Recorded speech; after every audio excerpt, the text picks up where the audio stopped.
Let's bring in our Brussels correspondent, Dave Keating, who's been following the day's events at today's summit. So I understand this morning there was a bit of a big battle over the budget. Has anything been concluded at this point?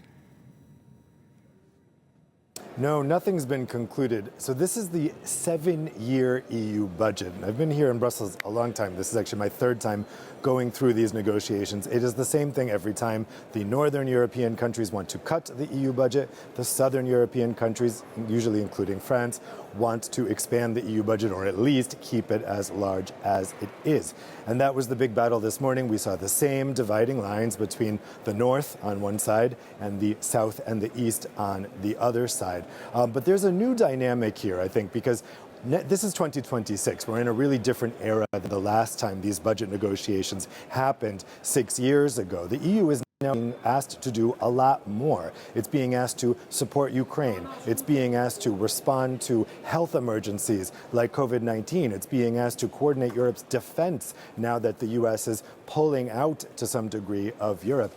And yet, countries are still coming in here asking for a lower EU budget. And this is frustrating a lot of people, I have to say, particularly in the Commission, because their proposal, what's on the table, is being attacked by people like Germany's Chancellor Friedrich Merz, Denmark's Prime Minister Mette Frederiksen, the Dutch Prime Minister Rob Jetten as too high. These are the same countries that always say this. But on the Commission side, they're saying, well, you're asking us to do all these extra things, but you're not giving us any extra money to do it. And the EU budget is already operating on a shoestring.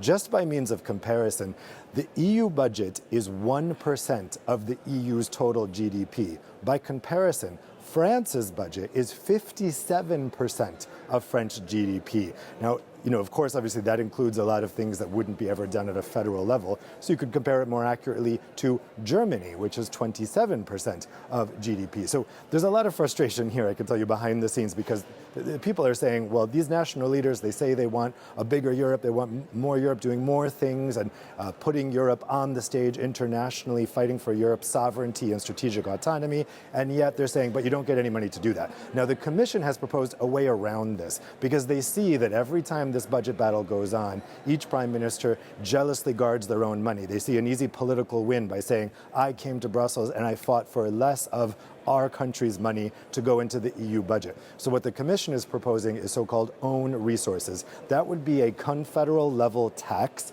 that goes directly from whoever is paying it to the EU.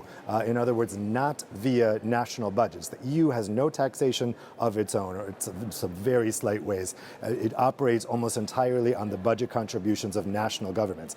So the Commission has proposed a bunch of ways to do that, for instance, by using proceeds from the EU's emissions trading system, by putting levies on very large corporations, putting a digital tax. There's a whole bunch of ideas in there. But these same countries that don't want to increase their own budgetary contributions to the budget are also shooting down these other ideas, both for direct taxation and also for the possibility of raising money through euro bonds on the international market. So that's what the fighting is about. I could tell you a lot of people are very frustrated with these Northern European countries. But at the same time, even somebody who ran on a very pro-European platform like Rob Jetten, the new Prime Minister of the Netherlands, he's working with a conservative coalition in the Netherlands, which is, at the end of the day, Dutch. So even if he is very pro-EU, he is still the Prime Minister of the Netherlands. This is always a Dutch position. It's always a Swedish position. It's always a Danish position, etc. And so it's very hard for individual politicians to kind of fight the mold on that. This battle will go on for the next 6 months because actually this new 7-year period doesn't kick in until 2028. They want an agreement by the end of this year. So when we'll really see the fight kick in about this, where they really need to make some decisions, is the October European Council Summit, and then last chance, the December European Council Summit at the end of the year.